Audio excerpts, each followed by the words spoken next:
Hello everyone, welcome back to Litmails to a highly requested video on modern European drama. इससे पहले हमने एक video किया था और tragedy in modern European drama. अगर आपने उस वीडियो को नहीं देखा है, ऊपर दिए गए लिंक से उसको चेक कर लेना। उस वीडियो में basically we have discussed about tragedy and जितने भी सब राइट ड्रामेटिस्ट्स थे उनके बारे में वी हैव डिस्कस्ड, बहुत ब्रीफली समराइज किया है हमने। लेकिन I want you to remember that modern European drama is a big concept and we will know why. तो इस वीडियो में हम इन डिटेल उसको डिस्कस करेंगे, उसके जितने भी सब फीचर्स थे, क्या क्या उसके कंपोनेंट्स थे, and obviously the most important thing that why it is so popular. So if you want please go and check out that video. उसका लिंक ऊपर में या फिर नीचे डिस्क्रिप्शन बॉक्स में दिया गया है। और फिलहाल हम शुरू करते हैं इस वीडियो से।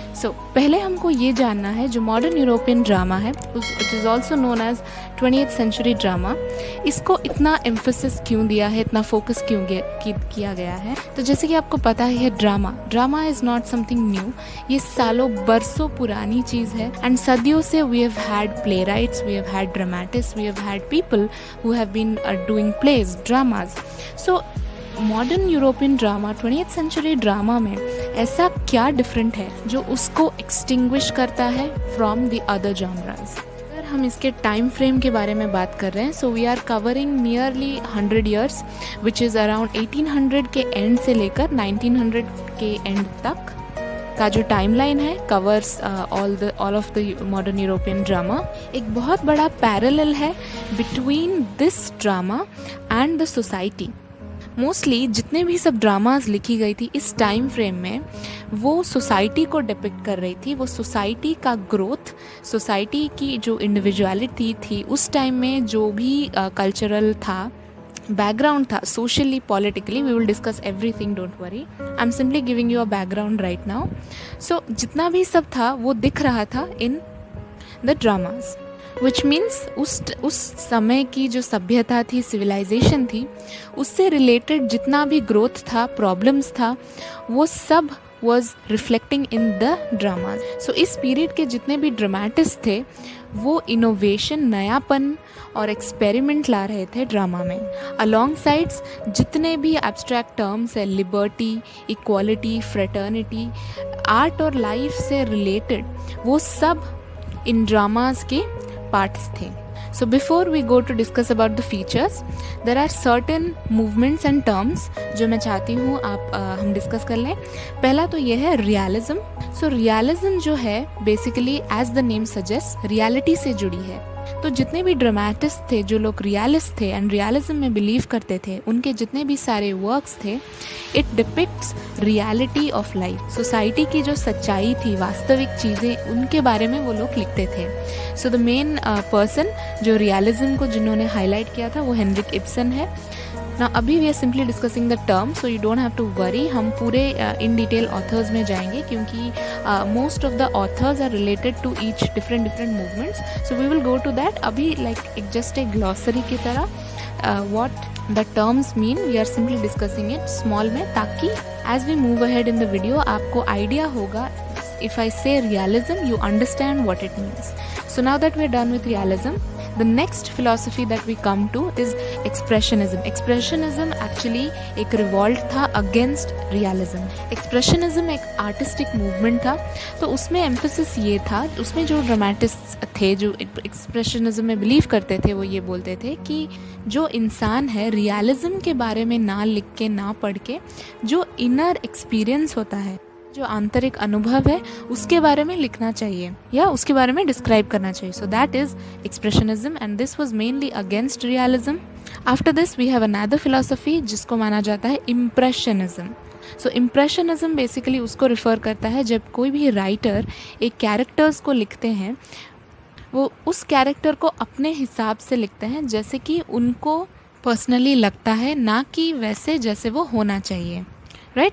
Next we have the kitchen sink drama. John Osborne, ये समवेयर लेट आया अराउंड 1950s। सो इसके रिलेटेड जितने भी सब ड्रामाज थे वो they were revolving around the kitchen sink, which means day to day life, domestic, घरोई प्रॉब्लम्स और रिस्पॉन्सिबिलिटीज़ उससे रिलेटेड। अगर आपने जॉन ऑसबर्न का लुक बैक इन एंगर पढ़ा होगा, that is a kitchen sink drama which is mainly day to day life में लोगों के घरों में क्या प्रॉब्लम्स होती है उससे रिलेटेड था।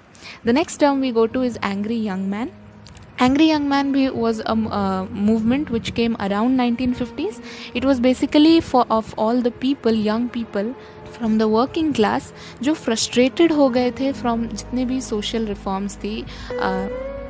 मतलब सोसाइटी में जो प्लानिंग थी वो सिर्फ एरिस्टोक्रेट्स को फेवर कर रही थी, उनको बेटर एजुकेशन दे रही थी, लाइफस्टाइल दे रही थी, बट वर्किंग क्लास के लिए वो ज़्यादा कुछ नहीं कर रही थी। It was not helping them much. So a new group of men they arose and they were very angry, they were frustrated, वो लोग रिवोल्ट कर रहे थे। सो वो है एंग्री यंग मैन मूवमेंट। और रिवोल्ट करने के लिए भी उन्होंने बहुत सारे ऐसे वर्क्स लिखी है that represents the frustration of these working class man, right. So these were a few terms जिसको हमको ओवरव्यू जानना था। अभी हम चलते हैं the features of drama of 20th century. Like I have told you earlier, इस टाइम में जो ड्रामा इमर्ज होके आई वो एकदम स्ट्रॉन्ग थी, पॉलिश्ड थी, इंडिविजुअलिस्टिक थी। वो ना एज ओल्ड जो विक्टोरियन ड्रामेटिस्ट थे, एलिजाबेथन ड्रामेटिस्ट थे, उस चीज़ को वो चैलेंज कर रही थी। Because now people were finally writing about the realities जो एक्चुअली में हो रही है, जो एक्चुअली में इंसानों को रिप्रेजेंट करता है। So if you beginning with characteristics, हम थोड़ा बात कर लेते हैं about the historical, social and political trends जो उस टाइम में चल रही थी ना। Between this entire time line of modern European drama बहुत सारे ऐसे कुछ चीज़ें हुई थी that remains for ever till now.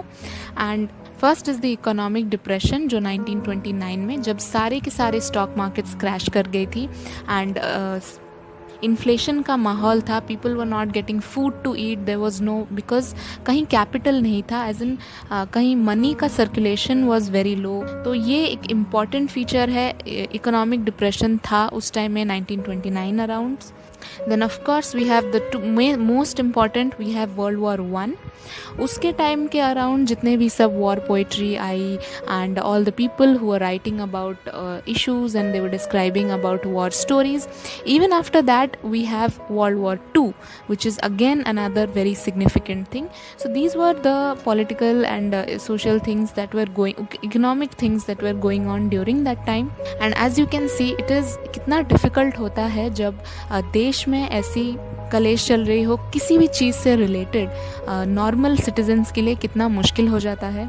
जैसे कि अभी हम सब कोविड-19 के पैंडमिक है उसके बीच में हम हैं और जो कोरोना वायरस का चारों तरफ चल रहा है, कितना सारा प्रॉब्लम्स निकल के आ गई है economically. So now we are facing it ourselves right now. तो सेम चीज़ अराउंड उस टाइम में हो रहा था जब वॉर चल रहा था। It was very difficult during that time. और मेनली इसीलिए जो आर्ट है, अपना कला है, उसने एक नया रूप ले लिया in the form of dramas and theatres. So now that we have come to theatres, it's a major important thing कि बहुत सारे न्यू एक्टिंग स्कूल्स और थिएटर्स निकल के आ गई उस टाइम में। You don't have to remember सारे थिएटर्स, लेकिन एक दो you can mention. For example we have British Drama League जो 1919 में फाउंड किया गया था। Then we have Royal Academy of Dramatic Art of London, Academy of Music and Dramatic Art. So there have been many theatres क्योंकि people wanted a way to let out their emotions. Then जो बहुत सारे emergence हो गई नए नए place के बारे में। जो नए नए यंग ड्रामेटिस्ट्स थे वो बहुत सारे इमेजिनेटिव और क्रिएटिव आइडियाज़ लेकर आए, जैसे कि kitchen sink drama. Then we have absurd drama, we have spoken about kitchen sink, dark comedy, drama of cruelty. वो डिफरेंट उनका इमेजिनेशन बढ़ने लगा और वो हर तरह के ड्रामाज लेकर आए। ड्रामाज सिर्फ जिनमें नहीं सिर्फ एक ही चीज़ हो रहा था, बहुत कुछ हो रहे थे ड्रामाज में। और ये सब वो कन्वेंशनल ड्रामा को जो स्टैंडर्ड्स थे पहले जिस तरह ड्रामाज होते थे उसको चैलेंज कर रहा था।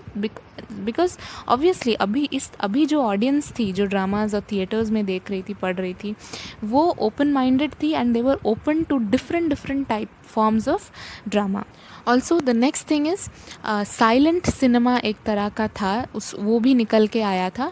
बट इसने क्या किया, थिएटर को ऑलमोस्ट थिएटर का जो ट्रेडिशन था उसको किल कर रहा था। साइलेंट सिनेमा, अगर आपने if you know Charlie Chaplin, अगर आपने उनके मूवीज़ देखे हैं या कोई किसी भी तरह का, you must have seen some cinemas जिसमें दे डोंट स्पीक एनीथिंग, सिर्फ म्यूज़िक चलता रहता है बैकग्राउंड में और वो अपने एक्शंस करते रहते हैं, दैट्स इट। तो उनमें कुछ डायलॉग्स वगैरह नहीं होता है, उसको साइलेंट सिनेमा बोला जाता है। Mainly Charlie Chaplin was popular because of this and because ये क्या कर रहा था, ट्रेडिशनल थिएटर जो है, थिएटर में you are suppose to speak, you are suppose to connect to the audience, उसको डिस्ट्रॉय कर रहा था। So around 30s, around 1930s around sound films और टेलीविजन भी आने लगा। So this takes us to what, this takes us to technological advancements. तो उस टाइम में वॉशिंग मशीन से लेकर न्यूक्लियर बॉम्ब्स तक सब कुछ बन रहे थे। As you know world war भी चल रहा था, सो जो डेवलपमेंट्स थी इन एवरी वे, वेपन से लेकर बॉम्ब से लेकर different type of technology to make human life easier, वही सब चल रहा था। सो ये जो सब है, ये है बैकड्रॉप मॉडर्न यूरोपियन ड्रामा का। बैकग्राउंड में this was the scenario, this was जो सीन हम बोल रहे हैं यही था, इससे निकल के उभर के आई the rest of the drama. So I hope the background is pretty clear. Now very quickly we will run through the writers. हमने प्रीवियस वीडियो में ऑलरेडी राइटर्स के बारे में डिस्कस कर लिया है, बट इसमें थोड़ा डिटेल में very quickly I will try to tell you कि कौन से राइटर्स किस किस मूवमेंट्स के साथ रिलेटेड थे। सो जब भी आप राइटर्स मेंशन कर रहे हैं अपने आंसर्स में या जब भी, मेक श्योर कि आप यही मूवमेंट्स उनके साथ ही साथ मेंशन करें, as it is very very important. So पहले तो आ गए हेनरिक इब्सन। हेनरिक इब्सन के बारे में, he is the major person, we have already discussed about him and he was a Norwegian writer. I already told you earlier, ये realist थे, ये realism के बारे में लिखते थे, बहुत रियलिस्ट थे, रियलिस्ट था इनके सारे जितने भी प्लेज और ड्रामाज थे। Like I will give you example, उनका एक वर्क था अ डॉल्स हाउस एंड घोस्ट्स। बहुत सारे राइटिंग्स थे ऑब्वियसली, बट डॉल्स हाउस एक था जिसमें जो हीरोइन थी नोरा, उसको she was a woman and so she was basically not allowed to grow and develop. उसको वो फ्रीडम नहीं थी, उसके पिता के like her father had not given her that freedom, then ना ही उसके हस्बैंड ने ही उसको वो फ्रीडम नहीं दिया। तो ऑलमोस्ट जैसे एक गुड़िया को रखा जाता है घर में, उसको भी वैसे ही रखा गया था। And this entire play Doll's House is about that. So आप इमेजिन कर सकते हैं, इवन उस टाइम में he was thinking about women and such realist issues. So that is very important. Ibsen को भी, so you remember that Ibsen was a realist और वो रियलिज्म के बारे में लिखते थे। और ऑल्सो उनको क्रेडिट किया जाता है, बोला जाता है कि वो पहले ऐसे ड्रामेटिस्ट हैं जो ट्रेजेडी को ऑर्डिनरी लोगों के घर में लेकर आए। एज वी नो, पहले इन सब के बारे में कोई नहीं लिखता था, सब सिर्फ मर्डर, मिस्ट्री, क्राइम, थ्रिलर ये सब लिखते थे। So this was, he was the first person who brought realist issues into the house of ordinary people. So the next person that we are discussing, the next dramatist is August Strindberg. ये एक बहुत अच्छा comparison है, you can make it, it will fetch you very good marks. जो Henrik Ibsen थे and August Strindberg थे, they were extremely different. We have talked about expressionism. August Strindberg was against realism. He was more into philosophies like expressionism, naturalism. Naturalism में के बारे में हमने पहले previous video में we have discussed. ये Swedish playwright थे, तो मेनली ये एंटी रियलिस्ट थिएटर में के बारे में लिखते थे। वो इब्सन के रियलिज्म के अगेंस्ट थे। He was mainly into expressionism. Next dramatist we have here is Anton Chekhov. He was mainly, आप बोल सकते हैं, ही वॉज, उनका जो सिंप्लिसिटी था वो झलक रहा था उनके राइटिंग्स में एकदम। ही वॉज अ सिंपल मैन और वो बहुत ऑप्टिमिस्ट थे, होपफुल थे इन फेथ। सो मोस्टली उनके जितने भी राइटिंग्स थे वो मॉस्को आर्ट थिएटर में प्ले किए जाते थे, स्टेज किए जाते थे। His most popular writing cherry orchard, उसमें जो कैरेक्टर्स थे they fight for what they want. उनके जितने भी ड्रीम्स थे उनके कैरेक्टर्स के, they fight for all their dreams. So most of his writings contain hope, tears, laughter. So it's very simple and very sweet way of representing life. So he was one of those dramatists जिन्होंने contradictions show किए हैं, paradox उन्होंने explain किया है, characters की जो अंदरूनी life है वो उन्होंने एक्सप्रेस किया है। Next we have George Bernard Shaw. Please remember, ये बहुत इंपॉर्टेंट राइटर है मेनली, स्पेशली बिकॉज ये डबलिन में पैदा हुए थे but he move to London later and he was over there. ये जो है ये वुमेन राइट्स के सपोर्टर थे। Now as you can imagine उस टाइम में आप सोच ही सकते हैं कि वुमेन राइट्स कैसा होगा, औरतों को मेनली कैसा रखा जाता था, उनको कैसे ट्रीट किया जाता था उस टाइम में. He was a supporter, he used to speak about women rights and not just women rights, लेकिन बहुत से सोशल इश्यूज़ भी थे वोटिंग सिस्टम को लेकर, इनकम को लेकर जो इनइक्वालिटी थी, men used to get paid more and women used to get paid less, वो सब, प्राइवेट प्रॉपर्टी का जो अबॉलिशन था. सो जितने भी सब सोशल रिफॉर्म्स उनको गलत लगते थे वो उनके बारे में एक्सप्रेस कर रहे थे. सो मेनली उनके जितने भी राइटिंग्स थे बहुत थॉट प्रोवोकिंग थे and they will make you think. So he was very very insightful as a writer and he spoke about such social and political issues, and baki about his most famous plays and everything we have discussed in the previous video. Then some other writers are also W.B. Yeats, then we have Luigi Pirandello. ये भी सारे के सारे लिखते थे about the nature of man, concepts of reality, etc. Also not forgetting to mention Samuel Beckett, very important, क्योंकि उन्होंने theatre of absurd को पॉपुलराइज किया था. थिएटर ऑफ एब्सर्ड के बारे में भी हमने एक वीडियो बनाई है, please check it out from the link given above. So Samuel Beckett mainly wrote about absurd dramas and his most popular drama was Waiting for Godot, जिसमें देर आर 2 people एंड उनको नहीं पता वो किस चीज़ के लिए वेट कर रहे हैं. व्लादिमीर एंड एस्ट्रागॉन उनके नाम है and they don't know whom they are waiting for. They are waiting for Godot, the name is Godot, they are waiting for Godot, but then हमको नहीं पता कि ये गोदो कौन है. लोगों के डिफरेंट ओपिनियंस है, कोई बोलता है गोदो भगवान है, कोई बोलता है गोदो जस्टिस है. So we basically don't know. So this is what absurd theatre of absurd is, absurd dramas are. आपको बहुत पर्पसलेस होता है, आपको पता नहीं होता है कि क्या चल रहा है.